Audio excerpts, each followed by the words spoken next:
asalaamu calaykum waraxmatullaahi wabarakaatuhu dhammaan daawadayaasheena sharafta leh ee ku xiran janalkeena.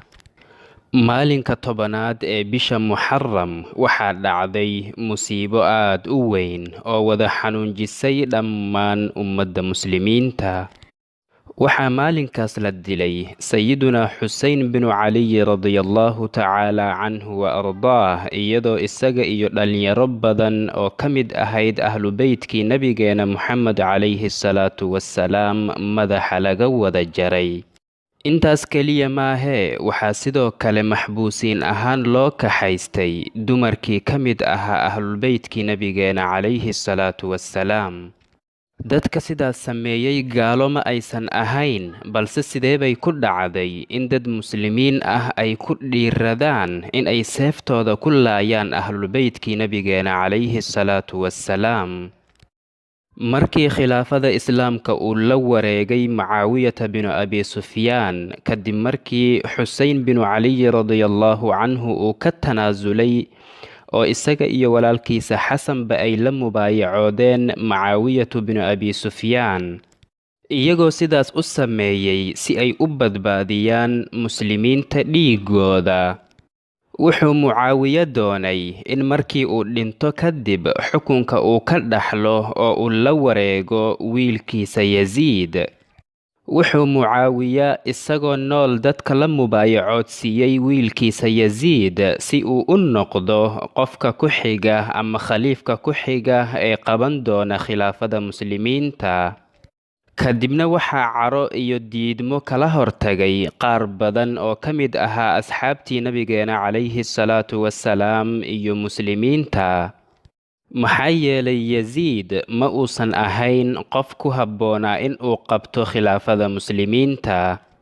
markii uu mucaawiye geeriyooday oo ahlul kuufa ama reer ciraaq ay maqleen in mucaawiye uu geeriyooday oo khilaafadana uu la wareegay wiilkiisa yasiid, waxay reer kuufa waraaq u qoreen oo ergona u direen sayiduna xusein binu caliy radiallahu canh, iyagoo ugu yeeray inuu xaggooda u yimaado si ay isaga ula mubaayacoodaan oo isagu uu qabto khilaafada muslimiinta. kadibna xusein ayaa jawaab u qoray. wuxuu sidoo kale u diray ina adeerkiisa muslim ama maslam ibnu caqiil si uu u soo xaqiijiyo jiritaanka warkooda oo uu u soo ogaado xaaladda dhabta ah ee kuufa ka jirta. markii uu muslim kuufa tagay, waxaa isugu yimid oo la kulmay in ka badan 50 hoggaamiye oo ka mid ahaa hoggaamiyaashooda. kadibna waxay dhammaantooda cahdi iyo ballan kula galeen in ay la mubaayacoodeen imaam xusein oo ay sidoo kale u gargaari doonaan oo ay garab istaagi doonaan. kadibna waxaa aad u soo batay oo isa soo tarayay waraaqihii ay reer ciraaq u soo dirayeen sayiduna xusein binu caliy radiallahu canh. kadibna wuxuu yasiid ibnu mucaawiye ogaaday in reer ciraaq ay doonayaan in ay la mubaayacoodaan sayiduna xusein binu caliy radiallahu tacaala canhu wa ardaah. kadibna wuxuu u baqay xukunkiisii oo uu si xaqdarrada ah ku qabsaday. markaas buu ciraaq waaligeeda intuu casilay ama xilka ka qaaday, wuxuu booskiisa ku beddelay nin aad u khayr daran oo la odhan jiray cubaydillaahi ibnu ziyaad. kadibna ninkaas ayaa muslim ibnu caqiilkii uu soo dirsaday sayiduna xusein binu caliy radiallahu canh intuu dilay dabaqna ka tuuray. sidoo kale sayiduna xusein binu caliy radiallahu canh ayaa ka hor inta uusan maqlin in la dilay muslim ibnu caqiil wuxuu ka dhaqaaqay xijaaz isagoo u jihaystay kuufa dhankeeda. balse waxaa bixitaankiisa ka soo horjeestay oo in uusan bixin kula taliyey qaar badan oo ka mid ahaa asxaabtii nabiga calayhi salaatu wassalaam. sidoo kale wuxuu warka bixitaankiisa soo gaaray camru bnu saciid ibnulcaas oo xilligaas waali ka ahaa magaalada maka. sidoo kale wuxuu Camr ibn Saciid ibn al-Caas dareemay khatarta ay arrintaasi ku leedahay Sayiduna Xuseyn bin Cali radiyallahu canhu. markaas buu wuxuu Camr ibn Saciid ibn al-Caas wuxuu Sayiduna Xuseyn radiyallahu canhu u diray wafdi uu madaxa ooga dhigay walaalkiisa Yaxya ibn al-Caas. kadibna waxay wafdigaasi isku dayeen in ay ku qanciyaan in uu ka joogsado socdaalkiisa, balse Sayiduna Xuseyn radiyallahu canhu waa uu ka diiday in uu ka laabto go'aankiisa. markaas bay waxay ku dhaheen, yaa Xuseyn, miyaadan alle ka baqaynin? ma waxaad ka baxaysaa jamaacada muslimiinta? ma waxaad doonaysaa ummaddan in aad kala qaybiso? kadibna wuxuu Sayiduna Xuseyn radiyallahu canhu ugu jawaabay qowlkii alle subxaanahu wa tacaala ee ahaa, lii camalii walakum camalukum antum bari'uuna mima acmal wa ana bari'un mima tacmaluun. anigu waxaan leeyahay camalkayga, idinkuna waxaad leedihiin camalkiina. idinku bari baad ka tihiin waxa aan anigu samaynayo, aniguna bari baan ka ahay waxaad idinku samaynaysaan. kadibna waxay ku dhaheen, haddii ay lagama maarmaan tahay in aad baxdo, ciyaalkaaga iyo dumarkaaga ha wadin oo ka tag. wallaahi innagu waxaan kaaga baqaynaa in lagu dilo sidii Cusmaan loo dilay isagoo dumarkiisa iyo ciyaalkiisuba ay eegayeen. balse wuxuu alle subxaanahu wa tacaala qadaro ayaa dhacaye, Sayiduna Xuseyn radiyallahu canhu waa uu ka diiday warkooda. waxaana Sayiduna Xuseyn maalinkaas la socday in ka badan 72 ruux oo dhammaantooda ka wada tirsanaa ahlulbeytkii nabiga calayhi salaatu wassalaam, oo zamankaas uusan jirin qof dhulka dushiisa saarnaa oo iyaga ka fadli badnaa. kadibna Camr ibn Saciid ibn al-Caas ayaa markii uu Sayiduna Xuseyn radiyallahu canhu diiday in uu ka laabto go'aankiisa, wuxuu waraaq u qoray oo ergo ugu diray Cubaydillaah ibnu Ziyaad oo ah Ciraaq ninkii waaliga looga dhigay, isagoo uga digayay oo kana reebayay in uu ka hor yimaado ama uu la dagaalamo Sayiduna Xuseyn bin Cali radiyallahu tacaala canhu wa ardaah. sidoo kale wuxuu Marwaan ibnu Xakam Cubaydillaah ibnu Ziyaad u qoray, أما بعد فإن حسين ابن علي قد توجه إليك، وهو حسين ابن فاطمة وفاطمة بنت رسول الله صلى الله عليه وسلم، وتالله ما أحد يسلمه الله أحب إلينا من حسين ابن علي، وإياك أن تهيج على نفسك ما لا يسده شيء ولا ينساه العامة ولا يدع ذكره، wassalaamu calayk. wuxuu ku yidhi, waxaa kugu soo wajahan Xuseyn binu Caliy. Xuseynna waa Faatimo wiilkeeda, Faatimana waa gabadhii rasuulkii alle sallallahu calayhi wasallam. ilaah baan ku dhaartayee ma jiro qof aan Xuseyn ka jecelnahay in uu inoo nabad galo. waxaan kaaga digayaa in aad ku degdegto arrin caamaduna aysan iloobi doonin oo weligeedana sheegisteeda aanan la dayn doonin. sidoo kale saxaabiga jaliilka ah ee la yiraahdo ibnu Cumar ama Cabdullaahi ibnu Cumar ayaa markii uu maqlay Sayiduna Xuseyn bixitaankiisa, isla markiiba faraskiisa intuu qaatay ayuu waddada ku soo dhacay isagoo doonayay in uu ka daba tago oo uu ka joojiyo oo uu ka soo celiyo safarkiisa, isagoona soo daba ordayay masaafo la eg meel loo socdo 3 maalmood. markaas buu markii uu soo gaaray wuxuu ku yidhi, xaggee baad u socotaa? ma waxaad u socotaa qowmkii aabbahaaga dilay oo walaalkaagana dhakray? markaas buu Sayiduna Xuseyn radiyallahu canhu ku yidhi, qowmkaasi waa ay ila mubaayacoodeen, haadihi kutubuhum wa baycatuhum, waraaqahooda iyo baycadoodana waa kuwaana.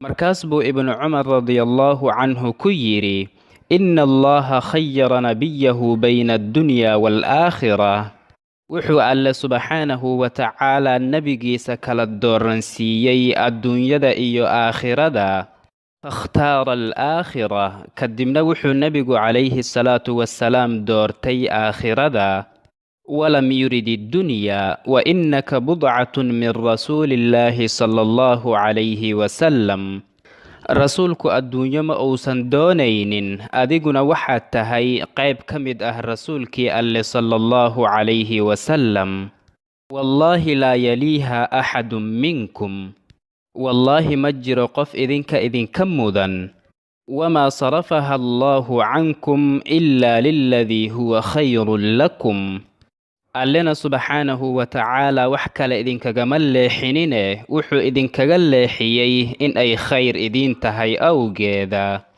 yaa xuseyn yakhduluunaka falaa tadhab xuseynow qowmkaasi waa ay ku khiyaami doonaan oo waa ay ku dullayn doonaane ha u tagin fa innaka ta'tii qowman quluubuhum macaka wa aydiihim calayk xuseynow adigu waxaad u socotaa qowm qalbiyadoodu ay kula jiraan balse gacantooda kugu dilaya balse sayidunaa xuseyn ayaa ka diiday radiyallaahu tacaala canhum ajmaciin markaas buu ibnu cumar radiyallaahu canhu intuu isku duubay ku ooyay wuxuuna ku yidhi astawdicuka allaha min qatiil kadibna yasiid ibnu mucaawiya ayaa wuxuu ogaaday in sayidunaa xuseyn radiyallaahu canhu uu mako ka soo tagay oo uu u jihaystay kuufa dhankeeda markaas buu wuxuu waraaq u qoray cubaydillaahi ibnu siyaad oo ah ninkii uu u dhiibay ciraaq waaligeeda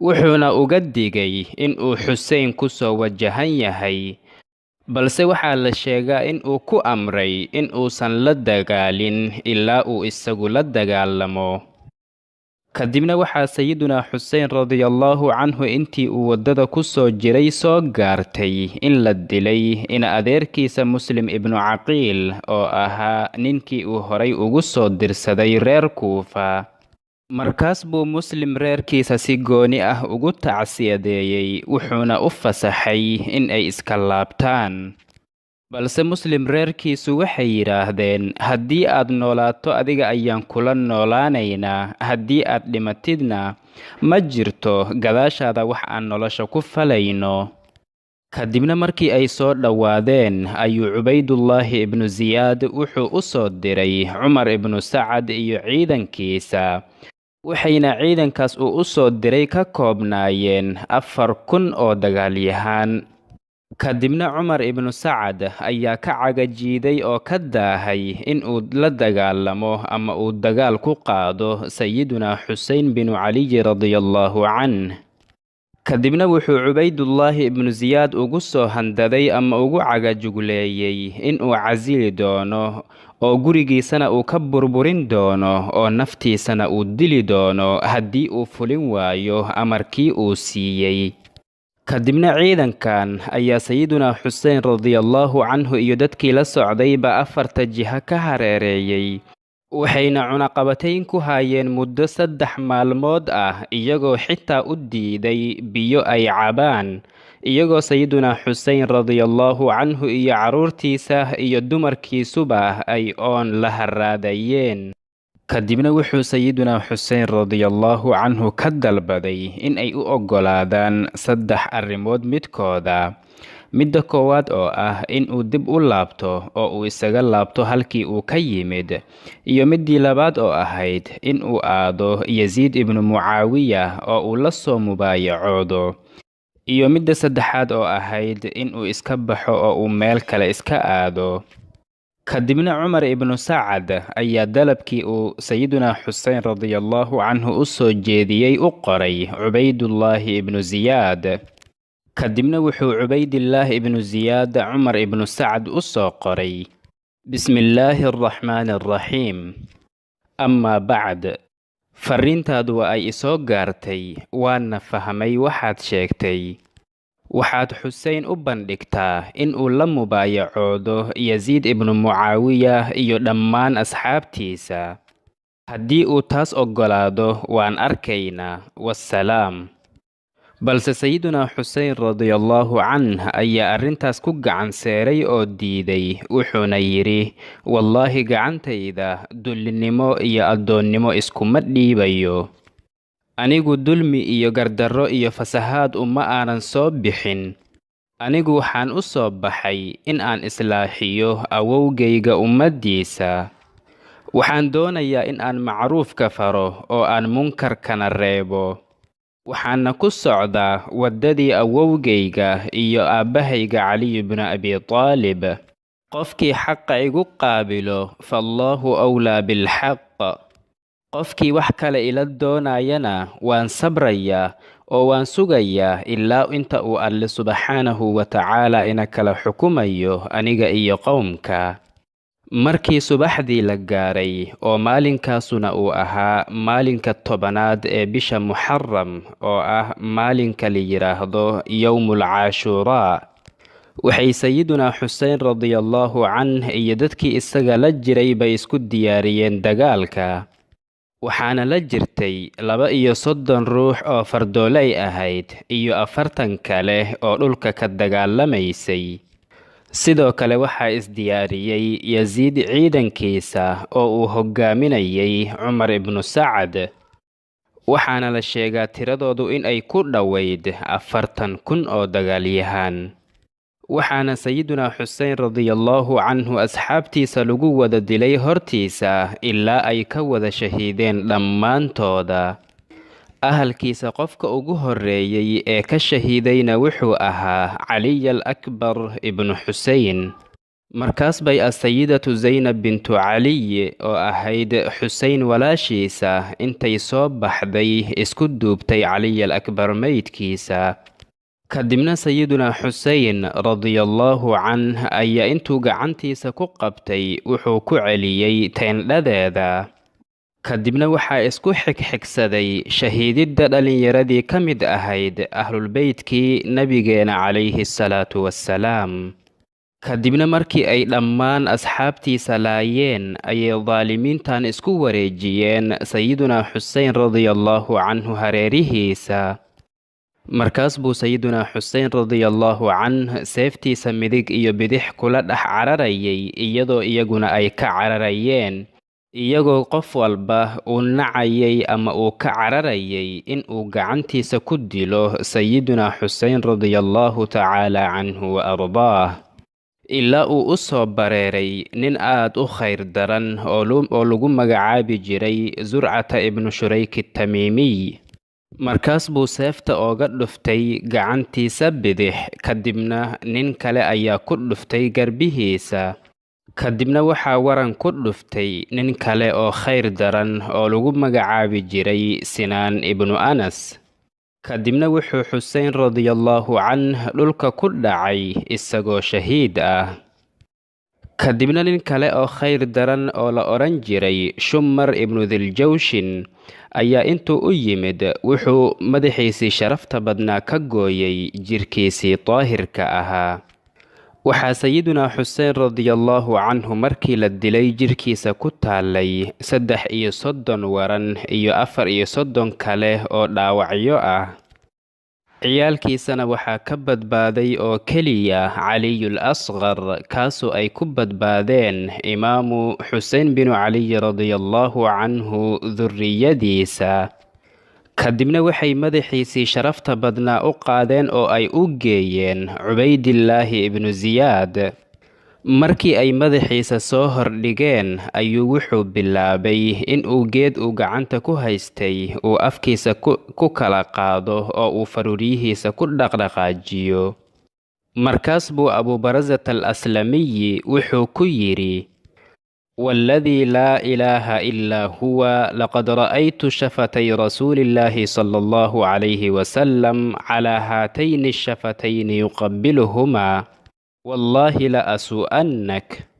إله بان كردارتي وحان سو أركي رسولك ألا صلى الله عليه وسلم وفروريه سا وقش من أي فروريهاني.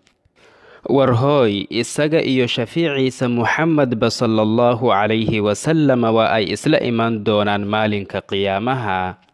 kadibna waa uu ka kacay majliskiisa oo waa uu isaga tagay. intii kale ee ka soo hartay sayidunaa xusein radiyallahu canhu ahalkiisa iyo dumarkiisa wuxuu ibnu ziyaad amray in la dejiyo guri gooni ah, wuxuuna amray in loo geeyo raashin iyo lebis iyo nafaqadoodaba. kadibna muddo markii ay halkaas ku sugnaayeen ayuu yasiid ibnu mucaawiya madiino dib ugu soo celiyey kadib markii uu ka baqay thawro iyo kacdoon ay ku sameeyaan muslimiinta kadib markii uu dilay imaamu xusein binu caliy radiyallahu tacaala canh oo intii kale oo ka soo hartay ahlulbeytkii nebigana uu qafaashay. sayidunaa xusein radiyallahu canh maalinkii la dilayay cimrigiisu wuxuu jiray 56 sano, wuxuuna shahiiday maalin jimco ah 10kii bisha muxaram sanadkii 61aad ee hijriga. hada wallahu tacaala aclaa wa aclam, وصلى الله وسلم وبارك على سيدنا محمد وعلى آله وصحبه أجمعين. والسلام عليكم ورحمة الله وبركاته.